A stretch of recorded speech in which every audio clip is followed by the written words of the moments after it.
ভাষা নিয়ে সংযত হন, ইউনূস ঘনিষ্ঠের মন্তব্যের পর সাবধানবাণী ভারতের, বাংলাদেশকে বিশেষ বার্তা।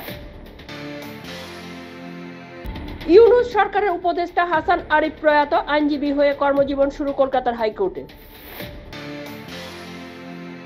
গাজা, লেবানন, ইরানের পর ইসরায়েলের নিশানা এবার ইয়েমেন, হামলা বিদ্রোহী হুতিদের ঘাঁটিতে। প্রাণ ভয়ে সন্তানদের সমুদ্রে ছুটতে যাচ্ছিলেন অনেক বাবা মা, মুম্বাইয়ের লঞ্চডুবির অভিজ্ঞতা বর্ণনা জওয়ানের। আত্মহত্যা প্রতিরোধক যন্ত্র বসানো সিলিং ফ্যানে, কোটার হোস্টেলে তবু উদ্ধার ছাত্রের ঝুলন্ত দেহ। চলন্ত গাড়িতে আগুন, দরজা খুলে বার হওয়ার আগেই ঝলসে মারা গেলেন চালক। ছেলের নামকরণ নিয়ে বাবা মায়ের ঝগড়া গড়ালো ডিভোর্সের মামলায়, শেষে শিশুর নাম রাখল আদালত। বাকবিতণ্ডা বারবার মুলতবি, শীতকালীন অধিবেশনে 65 ঘন্টা নষ্ট হয়েছে লোকসভায়।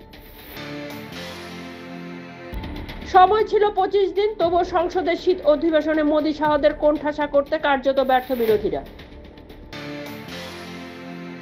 মুম্বাইয়ের লঞ্চডুবির ঘটনায় মৃতের সংখ্যা বেড়ে 14, নিখোঁজদের সন্ধানে তল্লাশি শুক্রবারেও।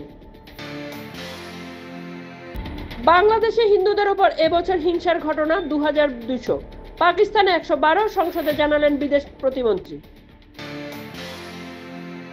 খেলা নিয়ে গন্ডগোল, গাজিয়াবাদে বিজেপি নেত্রী ও তার পরিবারের ওপর রড লাঠি নিয়ে হামলা। 4 বছরের নাতিকে নিজের কাছে রাখতে চেয়ে সুপ্রিম কোর্টের দ্বারস্থ অতুলের মা, খোঁজই মিলছে না শিশুর।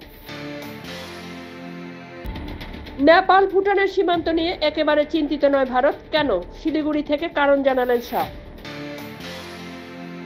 ভোপালের জঙ্গলে টাকার পাহাড়, পরিত্যক্ত গাড়িতে মিলল নগদ কয়েক কোটি, 52 কেজি সোনা।